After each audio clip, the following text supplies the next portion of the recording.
कुटिया लोक सागे सामिल होगापी कुटियार किसी आदिवासी आग्रह प्रकाश करते ये भितर से मत भुवनेश्वर साक्षात करते इठी जो मैंने मूल बासिंदा किंतु बाहर काम कर किए शिक्षक अच्छी आउ कौन अच्छे से मैंने मो पाक आते ये रथयात्रा समय यदि संभव हम ताले थे महाप्रभु जगन्नाथ ये दर्शन करने आस मुझे कथा शुणला मत लगला जे मु निजे एकला कहीं जीवी आमर माननीय उपमुख्यमंत्री श्रीयुक्त कनक वर्धन सिंधु आग्रह प्रकाश कले से तुरंत हाँ कले वाणिज्य एवं परिवहन खनि मंत्री श्रीयुक्त विभूति जेना से सहमति प्रकाश कले गोकुलानंद मल्लिक जे मत्स्य एवं पशुपालन प्राणी संपदर मंत्री अच्छा सी राजी हेले नित्यानंद गंड जे अभिभक्त कोरापुटर मूल बासिंदा एवं गणशिक्षा मंत्री अच्छा सी राजी हेले एवं आमे केवल 5 जन मंत्री आसीना ये कांग्रेस विधायक दलर नेता जे स्थानीय विधायक सी उपस्थित अच्छा कोरापुटर जयपुर जे कांग्रेस विधायक श्रीयुक्त बाहिनीपति आग्रह प्रकाश करती गुड़िए आखपाख अंचल गदाधर परिड़ा जे पूर्व ये जिलापाल सी कार्य देखापी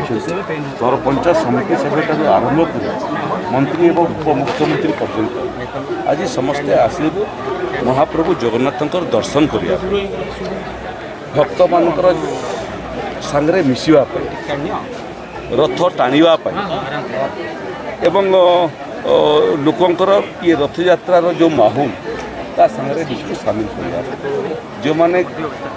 मन रे किसी जदि भावुथे जे कुटिया अंचल संगे कहीं ना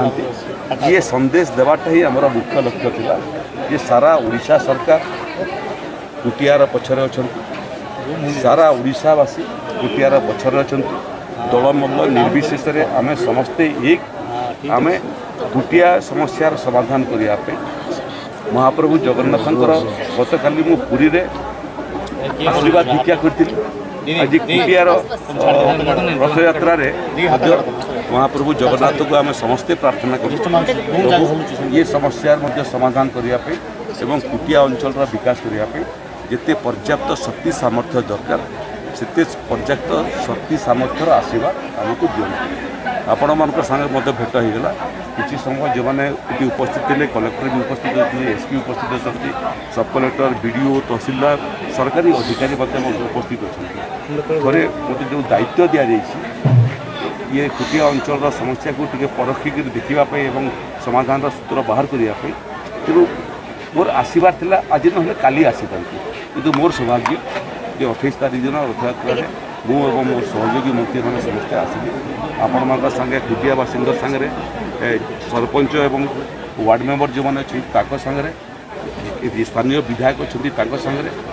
आज सांसद जे कोरापुट अच्छा मोर सागे 5 वर्ष 19 ରୁ 24 पार्लियामेंट थी परामर्श नहीं आम तेणु सबू वर्गर लोक सबू श्रेणीर लोक सबू जनप्रति मानकर परामर्श नहीं आम जो खसड़ा प्रस्तुत करुचु से खसड़ा को शेष फाइनाल टच देवाई समस्त